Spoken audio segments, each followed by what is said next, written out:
नमस्कार, news state के digital platform पर आपका स्वागत है। मैं हूं आपके साथ में ऋतु तोमर। किसानों का प्रदर्शन लगातार जारी है। शंभू बॉर्डर पर किसान बैठे हुए हैं, लेकिन इसके साथ ही तो दिल्ली कूच की उनकी प्लानिंग थी, वो पूरी तरह से ध्वस्त हो गई है। अब ऐसे में सुप्रीम कोर्ट में भी आज सुनवाई होनी है, लेकिन सुप्रीम कोर्ट में सुनवाई होने के बाद आगे किसानों की क्या प्लानिंग होगी और सुप्रीम कोर्ट में जो सुनवाई होनी है, क्या याचिका थी जिस पर ये कार्रवाई होगी, इस बारे में थोड़ा विस्तार से मेरे साथ में अरुण जुड़ेंगे और वो बताएंगे। देखिए अरुण, क्योंकि किसानों का दिल्ली कूच का प्लान था, लेकिन दिल्ली कूच तो हुआ नहीं क्योंकि पुलिस पूरी तरह से तैयार थी। शंभू बॉर्डर पर डटे हुए हैं, उनकी कई मांगे हैं, लेकिन इसी के साथ सुप्रीम कोर्ट वाला ये नया मोड़ आ गया है। देखिए बिल्कुल जिस तरह से किसानों ने धरना प्रदर्शन जो प्रदर्शन कर रहे हैं किसान सरकार के खिलाफ और बैरिकेडिंग की गई है उससे देखिए जो वहाँ के स्थानीय लोग हैं उन्हें बहुत परेशानियों का सामना करना पड़ता है। तो इसी को लेकर सुप्रीम कोर्ट में याचिका दायर की गई है। जो मौलिक अधिकार हैं उन लोगों के, उनका हनन हो रहा है, ये आरोप लगाया गया याचिकाकर्ता की ओर से। तो इस पर सुप्रीम कोर्ट आज ही जो है सुनवाई करके फैसला देगा या वो तो सुनवाई में पता चल ही जाएगा। तो मेन मुद्दा यहाँ पर ये आ जाता है कि जो किसान हैं वो अपना चाहे उनकी जो 13 सूत्रीय मांगे हैं उनके लिए वो लगातार सरकार से मांग कर रहे हैं, लेकिन इस तरह के प्रदर्शन से वहाँ के जो स्थानीय लोग हैं या जो वहाँ से रोज गुजरते हैं उन रास्तों से, उस बॉर्डर से, उन्हें बहुत परेशानियों का सामना करना पड़ता है। और कहीं ना कहीं ये जो प्रदर्शनकारी हैं उनको भी नुकसान पहुंचाते हैं, ये याचिकाकर्ता का कहना है। तो इस पूरे मामले पर सुप्रीम कोर्ट जो है सुनवाई करेगा और देखना होगा कि क्या जो है सुप्रीम कोर्ट इस पर तर्क रखता है। वहीं किसानों की अगर बात करें तो हमने देखा किस तरह से किसानों का 101 सदस्यीय दल जो है कूच कर रहा था, दिल्ली कूच कर रहा था, लेकिन इस बार पुलिस जो है पूरी प्रिपरेशन में दिखी। हमने देखे विजुअल्स देखे, आंसू गैस के गोले छोड़े गए और भीड़ को तितर बितर किया गया और किस तरह से ये प्रदर्शन को रोक दिया गया। इस घटना में 8 से ज्यादा किसानों के घायल होने की भी खबर आई थी। तो इसके बाद जो है किसान संगठनों की ओर से ये ऐलान किया गया कि वो आगे की रणनीति अब तय करेंगी कि आगे की रणनीति उनकी क्या होने वाली है। इस पूरे घटनाक्रम के बीच मुझे लगता है कि जो किसानों की मांगे हैं उन पर भी ध्यान देना चाहिए। जो उनकी 13 मांगे हैं उनमें सबसे महत्वपूर्ण जो मांग वो लगातार जो हमने देखा था पिछला किसान आंदोलन हुआ था, हालांकि वो तीन कानूनों के खिलाफ था, लेकिन उसमें ये भी बात का जिक्र था कि एमएसपी जो है कानून लाया जाए, उसकी गारंटी दी जाए। इसके साथ साथ अन्य मांगे भी हैं जिसमें स्वामीनाथन आयोग की रिपोर्ट के हिसाब से जो है वो कीमतें तय करने की बात की गई है, चाहे वो डीएपी की कमी को दूर करने की बात हो या किसानों को पेंशन देने की बात हो, या फिर जिन किसानों के खिलाफ मुकदमा दर्ज किया था उनको हटाए जाने की मांग की हो, मृतक किसानों जो प्रदर्शन में मारे गए थे उनके परिवार वालों को मुआवजा देने की बात की। कांड में जो किसान जो कि मृतक थे, उनके परिवार को न्याय देने की मांग भी इसमें शामिल है। और 2013 का जो भूमि अधिग्रहण अधिनियम है, उसको एक बार फिर से दोबारा लागू करने की मांग है।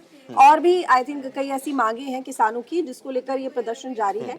शंभू बॉर्डर पर वो बैठे हुए हैं, लेकिन इसमें सिर्फ पंजाब हरियाणा के किसान नहीं है, ग्रेटर नोएडा के किसान भी शामिल हैं। वो यहाँ ग्रेटर नोएडा के आसपास प्रदर्शन करते हैं। मुझे लगता है कि इस बार का जो प्रदर्शन है वो यहीं से शुरुआत की गई थी, उसके बाद जो बाकी के किसान ग्रेटर नोएडा के किसानों की अपनी मांगे कुछ अलग है। बिल्कुल उनकी अलग मांगे जा रही हैं। लेकिन देखिए आपको अगर आप जैसा कि हमने पिछली बार देखा था कि चाहे वो किसान 3 जो कृषि कानून थे उनके खिलाफ एकजुटता से सामने आए थे, और हमने देखा था कि सारे राज्यों के किसान, चाहे उनकी समस्याएं अलग होती हैं या उनकी जो काम करने का तरीका है वो अलग है, लेकिन वो एकजुटता के साथ दिखाई दिए थे। और हमने देखा था कि जो है सरकार को मजबूरन उन 3 कृषि कानूनों को वापस लेना पड़ा था। लेकिन इस बार मुझे लगता है कि हर बार प्रदर्शन से बेहतर है कि आप सरकारी रिप्रेजेंटेटिव से बात करें, और ये मुझे लगता है कि सरकार का दायित्व भी बन जाता है कि आप किसानों को इस तरह से सड़कों पर ना आने दे पहले। क्योंकि देखिए यहाँ अगर किसान इस तरह से देश की राजधानी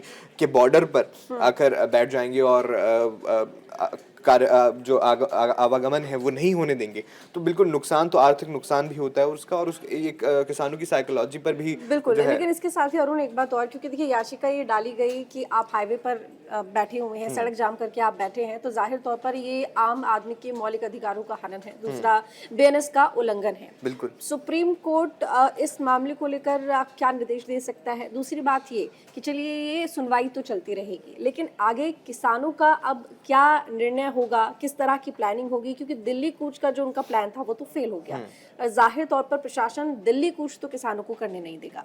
जो हमने 26 जनवरी पर देखा था, इससे पहले जो एक बार आंदोलन हुआ था 3 कानून को रद्द रद्द करने जिस तरह के से लिए लाल जिस किले तरीके से पर लाल किसान किले जो पर चढ़ गए थे। पहुंचे थे वो, लेकिन अब वो बात वो नौबत नहीं आएगी दिल्ली में कहीं भी प्रवेश करने की।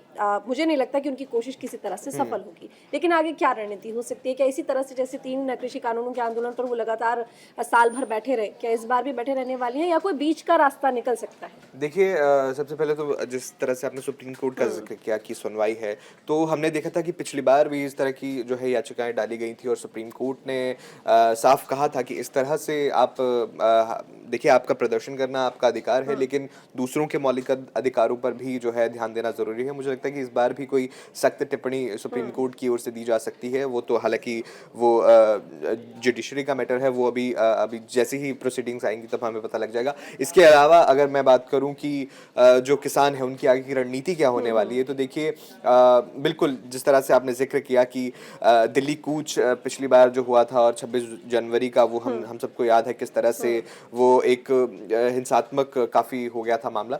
लेकिन इस बार जो है प्रशासन पहले से बेहतर तरीके से तैयार है और किसान मुझे लगता है कि वैसी स्ट्रेंथ में या वैसा नंबर नहीं है किसानों का, और वैसा मुझे लगता नहीं है, वैसा भी किसान भी ऐसा चाहेंगे कि इस तरह का कोई घटना हो। लेकिन आगे की रणनीति मुझे लगता है कि बिल्कुल सरकारी रिप्रेजेंटेटिव से फिर से बातचीत या सरकार से बातचीत मुझे लगता है कि बहाल की जानी चाहिए। अगर वो नहीं होती है तो बिल्कुल किसान एक बार फिर से ऐसा अटेम्प्ट कर सकते हैं। देखिए, एक संकेत आप सरकार को साफ तौर पर देना चाहते हैं कि जब तक हमारी मांगे नहीं मानी गई या मांगों पर चर्चा नहीं हुई, देखिए क्योंकि अभी पार्लियामेंट का सेशन भी चल रहा है, हालांकि वो लगातार स्थगित जो दोनों सदन की कार्रवाई है वो लगातार स्थगित हो रही है, लेकिन पार्लियामेंट का सेशन चल रहा है और लगातार विपक्ष भी सरकार को घेर रहा है। तो कहीं ना कहीं किसान ये चाहेंगे कि या तो संसद में चर्चा हो जाए या फिर जो विपक्ष का साथ भी किसानों को मिले, और इसके अलावा सरकार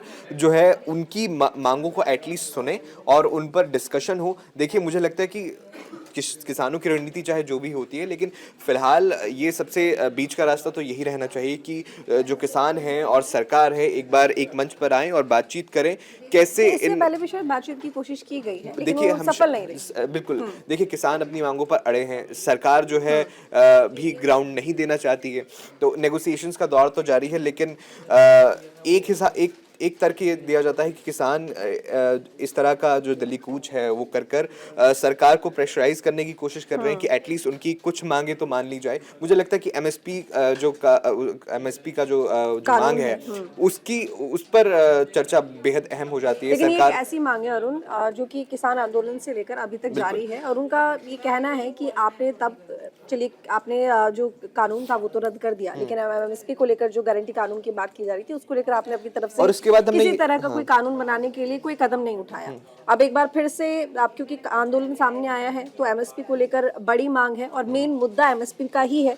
देखिए, जब पहले भी ये मांगे उठी थी तो जो पार्लियामेंट है वहाँ पर या जो सरकार है उनकी ओर से ऐलान किया गया था कि कुछ फसलों पर एमएसपी हम देंगे। ये ऐलान भी सरकार की ओर से किया गया था, लेकिन किसान है वो ये चाहते हैं इसको एक कानूनी रूप में जो है सदन में इसका बिल जो है बाकायदा पास कराया जाए, और ऐसा ना हो कि आप एक राज्य में अलग आपके लिए कानून चल रहे हैं और दूसरे राज्य में अलग कानून चल रहे हैं। आप पहले भी कृषि कानून लेकर आए थे। समस्या ये है कि सरकार की तरफ से कुछ फसलों पर एमएसपी दी जाती है, लेकिन होता ये है कि जब मंडी में फसल जाती है तो वहां पर भाव ऊपर नीचे हो जाते हैं, क्योंकि फिक्स अमाउंट जो सरकार करती है, जरूरी नहीं है कि जो एमएसपी लागू की गई है, जो एमएसपी जारी की गई है फसलों के लिए, उसी पर ही आपकी फसल बिके। और इसी लचीलेपन को फिक्स करने के लिए किसानों की तरफ से मांग की जाती है कि आप इसे फिक्स कीजिए, और ऐसा होना चाहिए कि अगर उस फिक्स अमाउंट से आपकी जो फसल है वो कम दाम पर लेने की कोशिश की जाए या बेची जाए तो उसके ऊपर कानूनी कार्रवाई हो,